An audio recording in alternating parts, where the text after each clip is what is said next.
So yeah, I saw Transformers 1. I'm sure you read the title and saw the thumbnail for this video, but I want to start off by saying I am no means a professional movie critic or anything, dog. I swear to God.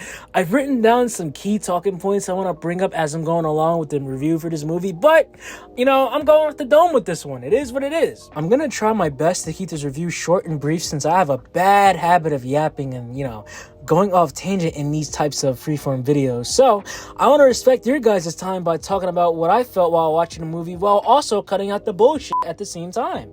So just remember, whatever I say from here on out is my opinion, and if you disagree, then I don't care, to be honest. But with that being said, in my honest opinion, Transformers 1 was ass. Astronomically fire, nigga. It was cinema. Absolutely peak cinema, bro.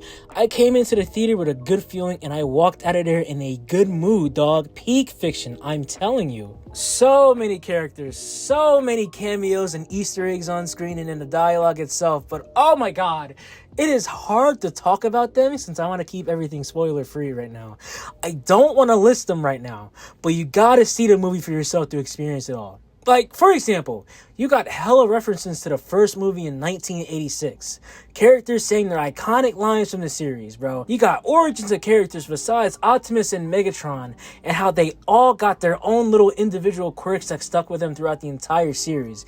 You name it, bro. I was here for it. I was fucking with it all. The voice acting is on point too, especially for Keegan-Michael Key as B-127, or, you know, Bumblebee, as we all know him. Everybody did a great job, to be honest, including Chris Hemsworth as young Orion Pax. Well, I guess young Orion Pax is a young Optimus, you know what I mean. But Scarlett Johansson did her thing as Lita 1, which is funny because, well, not funny, but it's kind of conflicting because I've seen complaints from movie critics talking about how bland she was throughout the movie, but in the context of her character and her goals, she did fantastic. She did great. She did great, bro. She cooked. But the real star of the show, however, or in my opinion, I gotta say, was Brian Tyree Henry as D16, aka Lord Niggatron himself.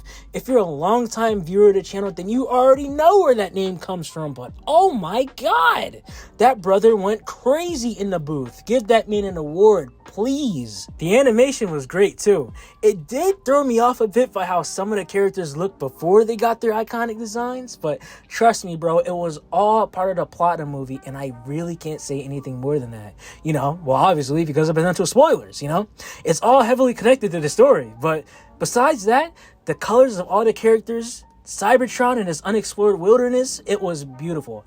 Oh my God, bro, the sunset scenes, well, you already saw, it's in the trailer, but bro, amazing, stunning, beautiful, beautiful, beautiful. I gotta bring this up, but I don't know what the IGN was smoking in their review for this movie, but you can completely follow everything that was happening throughout all the action sequences, and they were fire too, by the way. Don't get it twisted, they were hard, but I don't know. I felt like a lot more animated movies recently, or, you know, the ones that came out within the past couple of years, had way more intense and chaotic action sequences, and at the same time, those same outlets praised them for it. Like, okay, I gotta bring it up. Across the Spider-Verse. Now, don't get me wrong. I love that movie. That movie is so good. But that were glasses. Watching it was kind of like an orgasm on the eyes for me. So it was kind of hard for me to keep up with everything. But yeah, man, I don't know. I was able to like follow everything in Transformers 1 just fine. I didn't have any issues. The narrative, in my opinion, was also solid. It was tough. There was one gripe for me personally that I kind of had with it that kind of connects to the narrative somewhat, but we're gonna have to get into that a little bit later. But y'all, this section is hard to talk about, and it sucks because I don't want to spoil anything since at the time of this video going live, it is currently opening day in the United States. But there was some twists in there that, you know, that I wasn't expecting. If you know, you know. Some of these Transformers out here are really shiesty, bro. You gotta watch your backs, bro. They be doing people dirty on Cybertron, man. It was no joke. It be going down over there. But speaking of things going down, one of my only negatives of the movie that I can think of right now was that it was too short for me. This is gonna sound crazy out of context, but hear me out. I wish it was longer, man. It has a runtime of 1 hour and 51 minutes, which is perfectly fine, but since I was so immersed, I didn't want it to end, bro. I really didn't. My only other negative of this movie was the soundtrack. or, you know, the music itself. Like, it wasn't bad. It was just kind of boring and a little forgettable to me. I'm a bit of a music head outside of doing this YouTube thing. Fuck, bruh.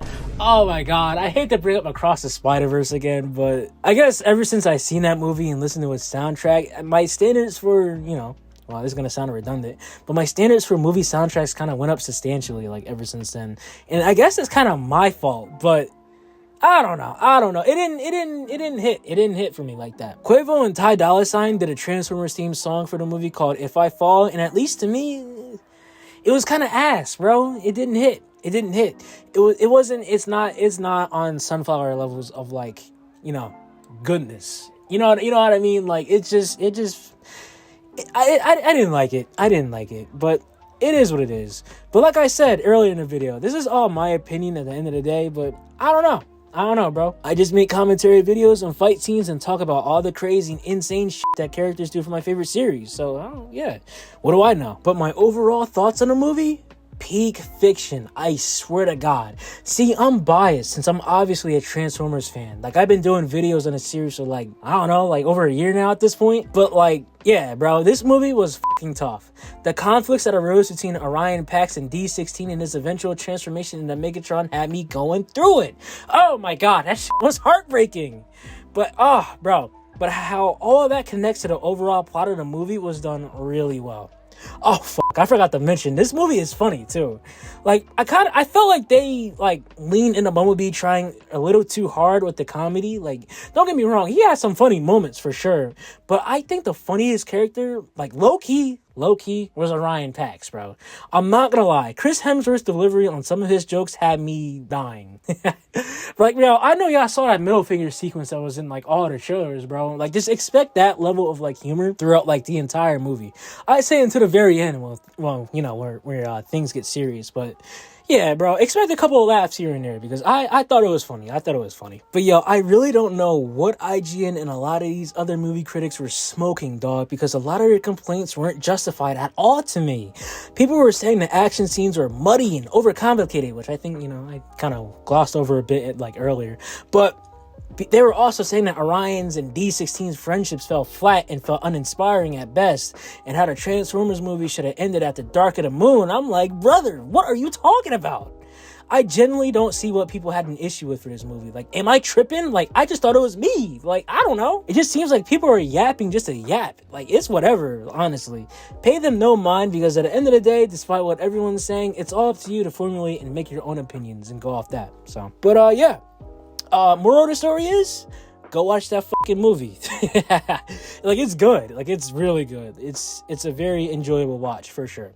They're supposedly already talking about turning this into a trilogy of movies, and if that's the case, then best believe I will be seated for all of them, for sure. But wait, one more thing.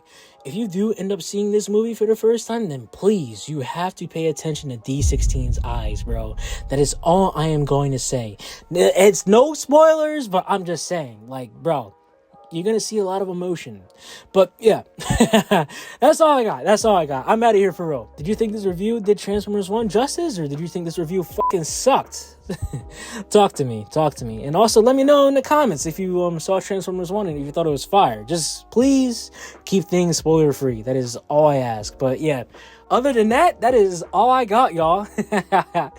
Oh man, like and subscribe if you enjoyed this video at all. I mean, I know this is obviously different than my usual style of content, but you know, it's free 99 and it's also your choice at the end of the day. But yeah, bro, stay hydrated, stay safe, and go watch that goddamn movie.